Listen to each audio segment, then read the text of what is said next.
Hello, and welcome to Just Plain Wrong, the podcast where three Mennonite librarians discuss Amish fiction and depictions of Amish, Mennonite, and other plain groups in pop culture. I'm Tilly Yoder, and today Abby, Aaron, and I will be talking about the book The Mennonite Queen, a historical novel by Patrick E. Craig. But before we get down to business, we thought we would take the opportunity to start our first recording of the new year by talking about our Christmas traditions and what Mennonite ones we have, if any. So, Aaron? Instead of a tradition, I need to talk about my very Mennonite Christmas gift that I received. The Mennonites have released a new hymnal called Voices Together. This is the first new hymnal since 1992. I received 3 copies of this hymnal for Christmas, which feels extremely Mennonite. And I received 3 copies. It was a joint gift from my parents to my husband and I. My husband, Matt, and I both play piano, so we wanted the accompaniment edition, but then the accompaniment edition doesn't actually include all the hymns. And so we also requested the large print edition because it lays flatter on the piano. And then I guess my parents felt like they needed to include the pew edition too. So we have 3 copies, and we've been really enjoying learning the new hymnal, finding our old favorites, and discovering some new ones. My own traditions are, I'd say, probably fairly standard. The most Mennonite one I have is that with my mother's side of the family, Kramers, she's one of 7 kids, and we joked that she and her siblings were the Kramer chorus, that they were, because their father was a pastor, they were always trotted out in front of church groups and made to sing in harmony. And they all ended up retaining a love of singing despite being shown off in front of every group imaginable. So we usually spend Christmas Eve together, and we sing for over an hour usually each time. Usually Christmas carols, occasionally some other favorites make it in. And I didn't get that this year since I didn't make it to Canada this year or see the extended family this year. Thanks, COVID. But I'd say that's the harmony singing is pretty well Mennonite. Well, this is Abby. My family has always kind of been, our tradition is a non-tradition. We don't have like a meal that we have every year. We have tried out different foods for different times. Sometimes, turkey, sometimes ham, sometimes manicotti. We open presents at different times. So we're usually like just pretty flexible. So I've actually really enjoyed adopting the traditions of my husband's family. He's Lutheran and his family lives in Seattle, and they have some really wonderful and very like kind of set schedule around Christmas. Like it starts with Christmas Eve. In the morning, they have brunch at a particular restaurant in Seattle. It's the same group of people. And then there's the Christmas Eve service. And then there's a specific lasagna meal that uses 2 recipes, like the same ones every year, which are delicious. And then like all the way through the rest of the day. It's like, so it's about like 36 hours of eating. It's really fabulous. And I've become a really big fan of just having like, whenever we're in Seattle for Christmas, it's like, all right, I'm super excited. I know exactly, like I know what's going to happen like every hour of this particular time. So I'm a fan. Moving on to our book summary. So The Mennonite Queen is the 3rd book in Patrick Craig's Paradise Chronicles. The first 2 books are called The Amish Heiress and The Amish Princess. They are unrelated to the plot of this one. This particular historical novel is set in the aftermath of Luther's actions in the Reformation, so the early to mid 1500s. It takes place mostly in the Holy Roman Empire, Switzerland, Germany, and Hungary, but also in Poland, which was a major European player at the time. And it stars Isabella, the Princess of Poland, and Johann, who is a poor peasant boy in Switzerland. These 2 sort of improbably meet after a series of convoluted events. Isabella is born knowing that both of her parents want to marry her off to a variety of different princes and kings throughout Europe. Johann is just happy to hang out on a mountain, but his life gets upended when his aunt and uncle turn out to be secret Anabaptists in the Swiss city of Bern. And They manage to convert Johann's family, but they're caught and they're burned alive. And so his family flees Switzerland and goes to Poland because they have connections there, apparently. At any rate, Isabella eventually gets the news that she is going to marry the King of Hungary. And so she confesses her love to Johann. He says, "You can't marry the King of Hungary. Let's run away." So they run away. They conveniently need shelter and find the home of a pastor who marries them. And then they're like, you know what? We're going to go to Munster. They get to Munster. Munster goes to chaos. They eventually escape the city after it's shut down and under siege. And then they just sort of happen to run into Menno Simons, who is having a crisis of faith. And they say, hey, you should leave the Catholic Church and maybe become Anabaptist. And Menno Simons does. And then Isabella gets tracked down by her family, and she and Johann, who have had a child at this point, are forcibly separated so that she can get married to the King of Hungary. All right, so let's talk about the big scandal of this book, which is not the fact that Isabella and Johann fell in love and eloped, but that they went to Munster. And Munster was, in fact, a hotbed of radical Anabaptism. The stage had been set for that earlier by the actions of anti-Catholic Lutherans in the preceding years. There had been an ill-fated rebellion called the Peasants Revolt or the Peasants' War, where peasants had been inspired to take over the city. They had been brutally murdered. So in 1534, the city was ripe for something to happen. And that thing that happened was the Anabaptist takeover of the city, which is now called the Munster Rebellion. That began with mass baptisms, coerced baptisms in some instances of adults, and Lutheran townspeople pretty quickly just left as Anabaptists who believed that this city was the site of a new Jerusalem, just flocked to the city, including our protagonists, Johann and Isabella. So historically, there was a 25-year-old, I couldn't believe it when I found out he was that young, named Jan van Leyden. Jan declares himself king of a new Jerusalem, compares himself to King David, institutes compulsory polygamy. Not just polygamy, compulsory polygamy. He had 16 wives himself, and he just starts running the city as a dictator. And he's sat up in the city for about a full year before Catholic forces, led by the former bishop, retake the city after a siege. And then Jan van Leyden and two other ringleaders were publicly tortured, publicly executed, and then their corpses were hung in iron cages that were hung from the church spire, and they were just displayed until they rotted. The cages are still there. Fun fact. The bones are gone, though.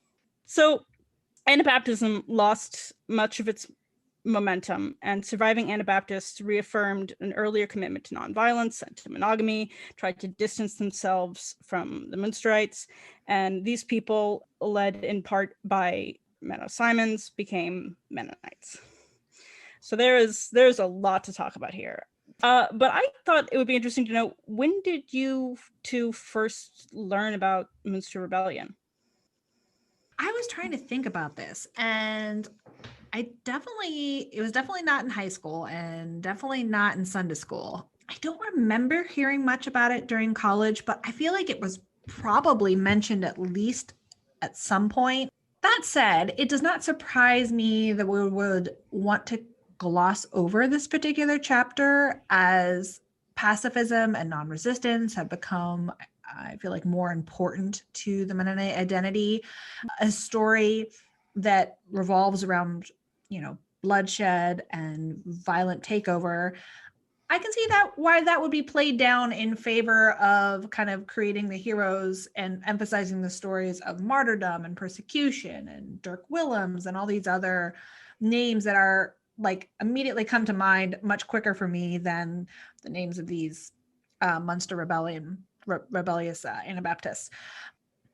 And I think that's kind of common. I think most people like to identify with the victim or the brave martyr more than the fanatical, violent oppressor.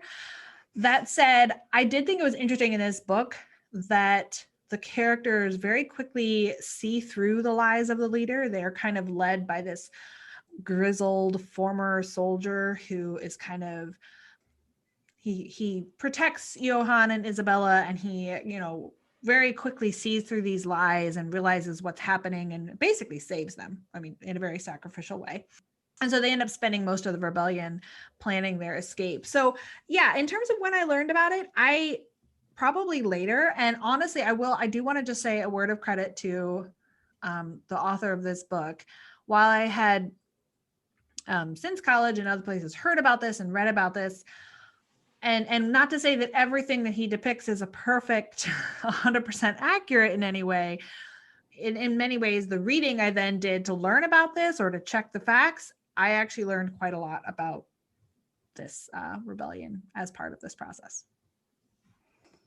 Erin, how about you? Yeah, I feel like my answer is pretty similar to Abby's. Like, I'm sure that I heard about Munster growing up, but I don't have any specific memories of learning about that. Like, and when it did come up, it's always sort of treated as this dark secret, this thing we don't like to talk about, like a weird cousin that you don't like to, like, you pretend you aren't related to.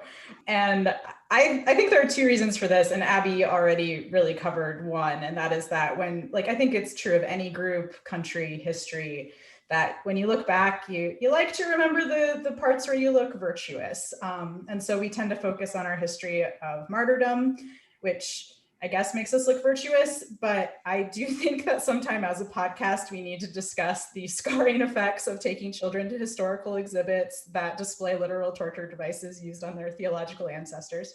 Mm-hmm. That happened to all of us. But two, okay, and this is where I go into my first rant on this book, but Munster really kind of was a fringe group, and it really bugged me that this book implied that the whole nonviolent piece of Anabaptism didn't exist until afterwards, and that it sort of was invented by Menno Simons, when the first Anabaptist confession of faith, the Schleitheim Confession, which, I don't know, not quite 10 years prior to Munster, was published, and it included nonviolence as a tenet. And maybe Munster and Menno Simons helped reinforce that afterwards, but it really bothered me that he sort of really implied very heavily that pacifism came with Menno Simons. I didn't learn about Munster until college, and I learned about it in my Anabaptist and Mennonite history class, and it shocked me a little because I grew up sort of idolizing my Anabaptist heritage, in particular because I often saw it in opposition to Catholicism, and I saw it in opposition to evangelical Christianity that was particularly prevalent in the area I grew up. And I definitely had a bit of a holier than thou attitude. So for me, it was sort of a reality check that progress and reformation and the birth of a new way of thinking can be messy, and that they don't have agreement. That being said, I when I learned about it, I was very aware that there was so much else going on. This has been after years of persecution of Anabaptists in Switzerland, but Switzerland wasn't, the only spot on the map where Anabaptism was present, and that throughout Europe there were already different strands and subtle differences and bigger differences in what Anabaptism looked like.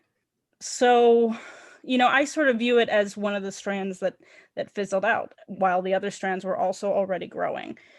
So that while it is a part of our collective history, I don't usually view it as a direct ancestor of the faith that I practice. Anyway, one thing I am confused about is why on earth Patrick E. Craig would decide to write a historical novel and then set it in Munster. I honestly think he set the book in Munster just because Munster is fascinating. And I think it's fascinating to people who, what they know about Anabaptists and Mennonites is Old Order Amish, and they know that they are plain dressed and nonviolent and conscientious objectors. So how wild that at one point, 400, 500 years ago, they were super into polygamy and predicting the end of the world and just going wild. Like, and if you look at the Munster Rebellion Wikipedia page, there's a whole bunch of media that's been set there. As for the characters, I don't know that I have a great answer to that just because of the way the book was written. I will say that the two characters here, Isabella and Johann aside, I can sort of see it as plausible that if you were a young couple on the run, afraid for your lives, in hiding, and you were recently converted to Anabaptism, which would have been another reason to be in hiding and on the run, and you heard about this place that was a sanctuary for Anabaptists, that you might theoretically think it's a good idea to go there. I can maybe see that happening. But other than that, none of the decisions and responses made a whole lot of sense to me. So I was thinking about this as well, and I was trying to come up with the right analogy for this. And I feel like this is a pretty common thing, I think, that happens with historical fiction. And it's a little bit, I think it's one part wish fulfillment and one part the Mary Sue trope, where you want to give your character like all the powers, all the abilities, all the unknowing brilliance, etc. There's kind of a parallel here in that when we think of it, you know, we set characters in a historic time and get super excited and we're like, ooh, at the same time, this thing was happening and that thing was happening. And then you just kind of find ways to kind of drag your character across the map to get them to all the fun places in the same set of years, which is, I kind of feel like what happens here a little bit. You know, like if you're creating a story about how a real historical queen married a secret Anabaptist Swiss farmer, shepherd, mountain boy, why not have them go to Munster and then, you know, escape Munster and wander off and happen to run into Menno Simons. And my favorite part was not only did they run into Menno Simons, but they like introduced the concept of nonviolence, like got him this important message from his brother who had died, and have all these great conversations with him that help him see the light and help him leave the Catholic Church. And then they go off and like preach with him. And I was just like, yeah, okay. So I think it kind of fell into a lot of that. Someone realized like, ooh, all of these things were happening at the same time. And then you just somehow make it so that your characters can connect all of the dots. I admit when I first saw the title, I was like, okay, well this book was inevitable. It was inevitable that the subgenre of books about Amish people and Mennonite people and books about romance with royalty would eventually cross over. But it is really hard to imagine a scenario in which a modern Amish or Mennonite woman would become a queen. Like I can't even the most far-fetched of ideas, I just can't make it happen, because as soon as you got married to royalty, you wouldn't be Amish or Mennonite anymore. There are way too many conflicts. So the only way that he could do that, make this crossover genre happen, is by using a historical setting, and the only most readily available character for that would be Isabella. And then in order to make her Mennonite, he would have to find someone who had, you know, left Switzerland, because that was one of the major areas. And then, you know, once you get to that point, once you take a Swiss person and you get them to Poland, and then you get the Polish person, Swiss person to fall in love and go to Germany, you may as well throw in Munster too. And if you want to give the book the title The Mennonite Queen, then Menno Simons, or at least his followers, have to be involved. So they have to stick around, and they have to be like, it felt like a lot of boxes were being ticked off in order to justify the words Mennonite Queen in the title. But, you know, that being said, I think there was some reasonable research done to write this. There are definitely liberties taken too, which brings us to our next subject, which is that the Mennonite Queen imagines that Isabella is the author of something called the Edict of Torda, which was a decree that allowed communities in the eastern part of Hungary to elect their own preachers. It's considered fairly revolutionary in terms of religious tolerance. In reality, it's Isabella's son, John, who passed the decree. He did that 7 years after her death. And the decree itself, while it was revolutionary, only applied to Catholics, Lutherans, Calvinists, and Unitarians. So there's not actually any mention of Anabaptists. But that's maybe, you know, the biggest liberty that Patrick Craig takes. What other inaccuracies did you notice? And given that the purpose of this book, at least according to the publisher, is to tell stories that glorify God, affirm biblical values, and help people grow spiritually strong and proclaim Jesus Christ as the answer to every human need. So this is what the publishing house aims to do. This is what this book is presumably created to do. So I'll start by giving the author just a little bit of kudos. Like, I think I needed 8 to 10 Wikipedia pages as I was reading this book. I didn't realize there was a Queen Isabella, so I was surprised right off the bat to discover that she was actually a real character in history. So I was really impressed with his attention to detail. He even used real Menno Simons quotes, which I appreciated.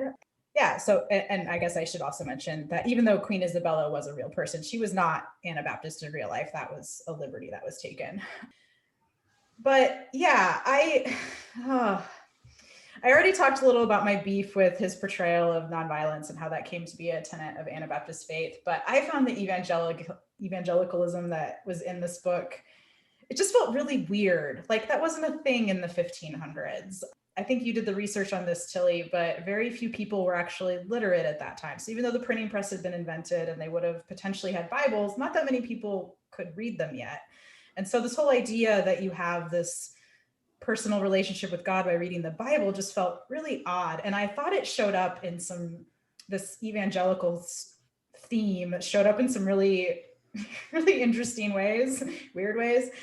So the very first night that they run away, they're on this road to somewhere and a storm hits. So they have to find shelter. And the homeowner soon comes out and finds them. And first of all, how very convenient that homeowner happens to be an Anabaptist pastor. And that book, I felt like every character in this book was either Anabaptist or an Anabaptist sympathizer, which was just not the case.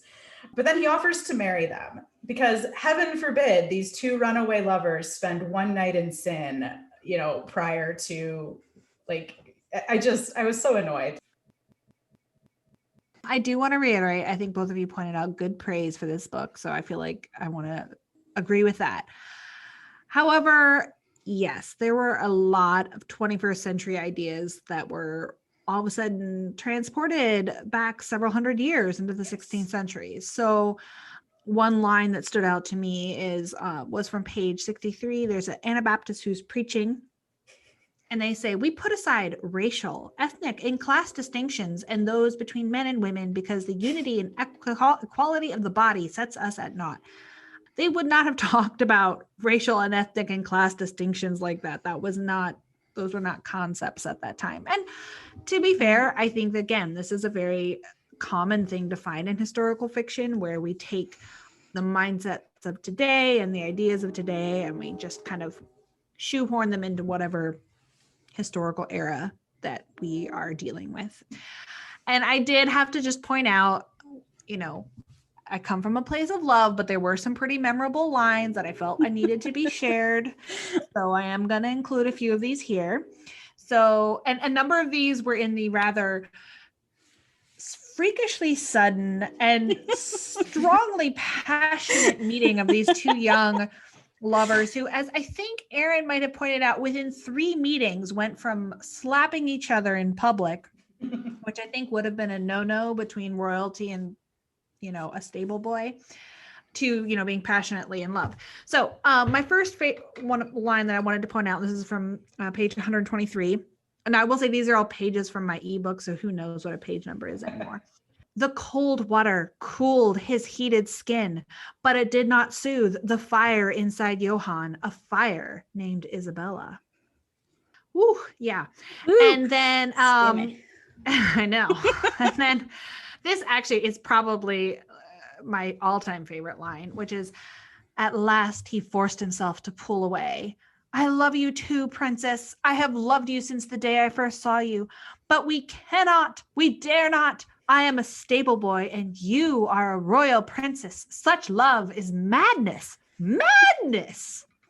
I'm not even really exaggerating. There are 2 madnesses there. I was only adding a little bit of emphasis because there was an exclamation mark and I really wanted to bring that exclamation mark home. As you must.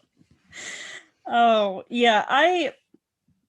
I think when it comes to accuracy in this book, what interests me is that many of the broader historical movements felt accurate. And in fact, there were often convenient info dumps by side characters who would say such and such is going on in another country. And I always thought, wow, you're very well informed for people who would not have been well informed. But while the events around Isabella and Johann seemed plausible, Isabella and Johann themselves seemed really stiff and like they just felt like puppets that he had to use to tell this greater story. Which is why they did things like they kiss for the first time and run away on the same day.